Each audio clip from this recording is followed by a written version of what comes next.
this photo album, I have the picture exhibition at the McCord Museum. Then after finish the exhibition,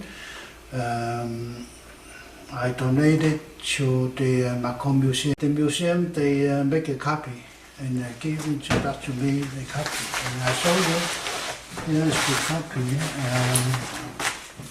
This is my great-grandfather, and he was emigrated to San Francisco, United States of America. And when they go lost,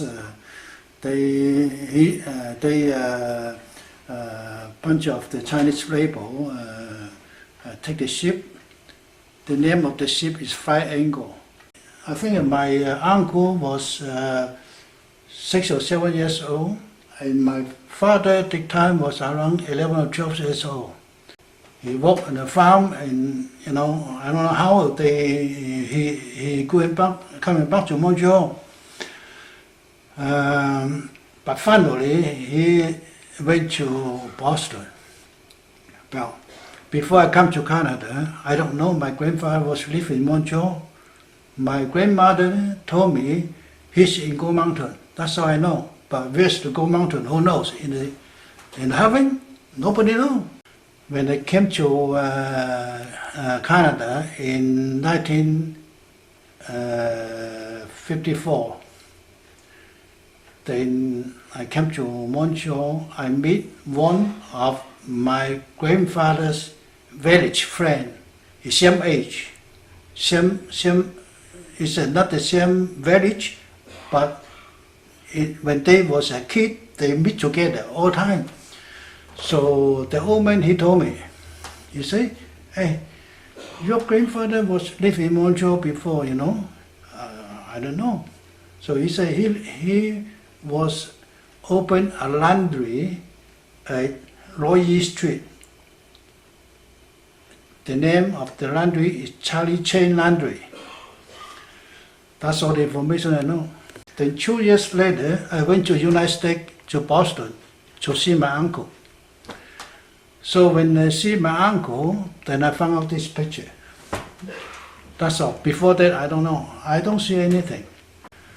Then after that, and I saw my grandfather's picture right here.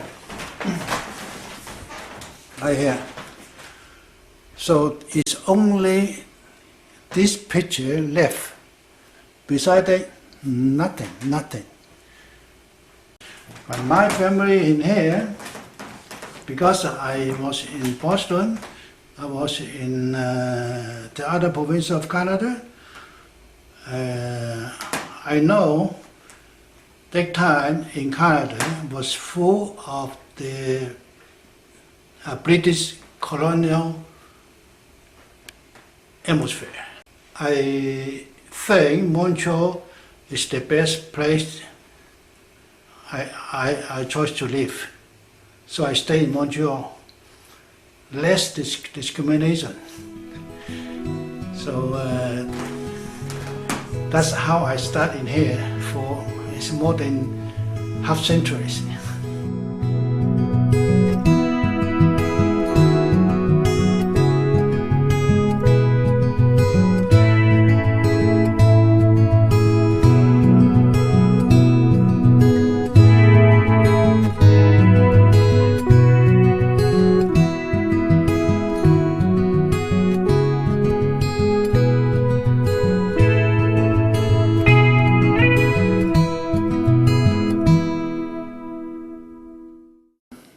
In the old time, before Chinatown, it was a Jewish community. Chinese Benevolent Association and the Chinese hospital in Montreal, Chinatown, the building, it was a Jewish synagogue.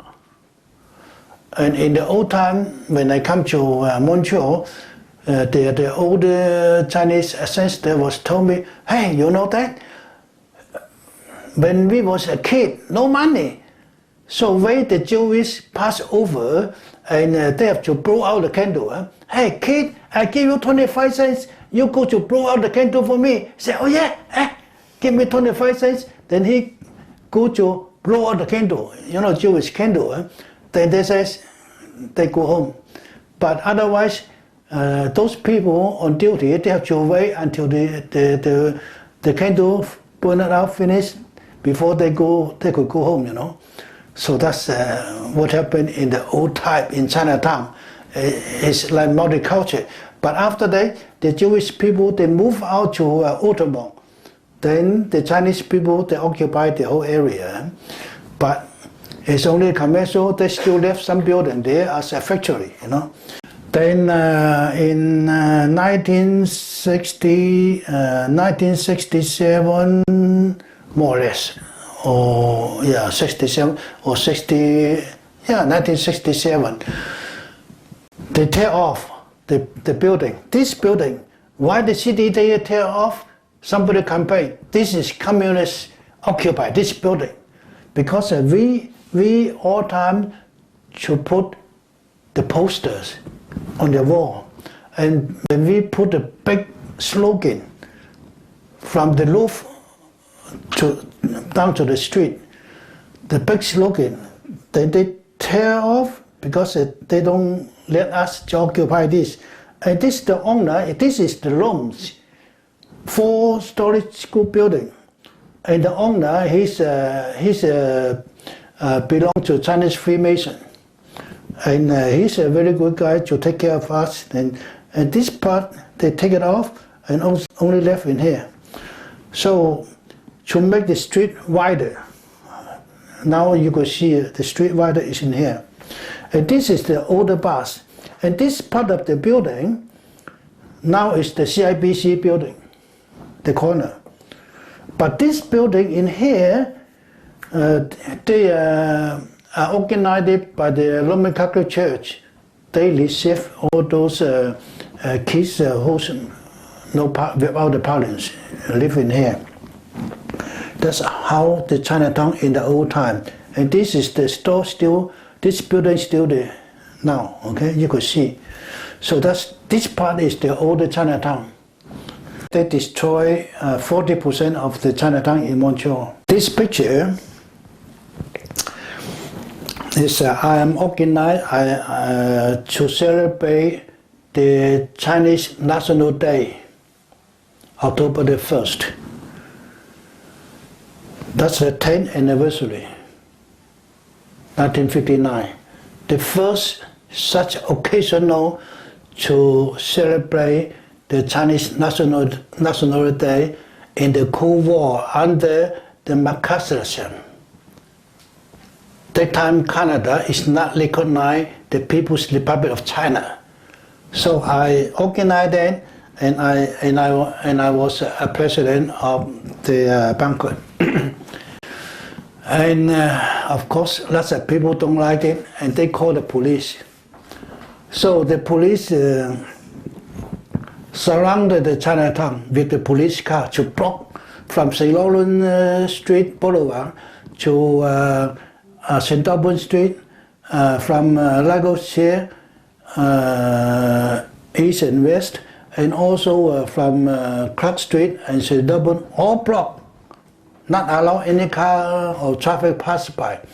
And the secret police and the cameramen, journalists, they were in the opposite of the building, the second floor. They put the camera, Take time, Dr. Daniel Longplay. Dr. Daniel Longplay. Dr. Daniel Longplay, he just had been visit China, just come back from China, 2 days. And he bring 2 cartons of cigarettes to join the meeting, to join the occasional celebration. Then he distribute all the cigarettes to all the guests. And everybody's happy to taste the Chinese cigarette in first time, So why not, it's from China. So, and I'm inside, I don't know. And lots of people, they don't want to say anything and keep quiet, silent, But We inside, we just do our job to make a speech. And Dr. Longplay, he just came back from China. He speak what he saw in China, and he introduced to the people, and I'm the one translate. So when the ceremony, the banquet finished, and all the people, they going out, okay? So I'm the last one going now. One police chief, maybe he's a captain, he asked me, hey, Xie, what are you doing inside? I say, we are organized to celebrate the Chinese National Day, October the 1st, that's all. He said, oh, thank you, say hey with me, you know. So it's no more enemy. But in the beginning, somebody say, they are trying to make violence, to demonstrate, you know, they try to make trouble with us. But when I told the police chief, he said, hey with me, so no problem.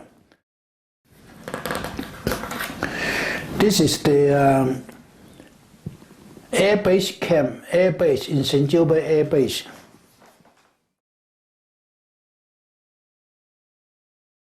This picture, actually, I am not allowed to take this jack, you know. But in the container, so I take it, and in the dark room, I make it by myself. You know.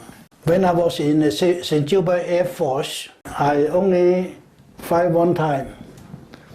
This airplane in the background, this airplane was the Second World War airplane.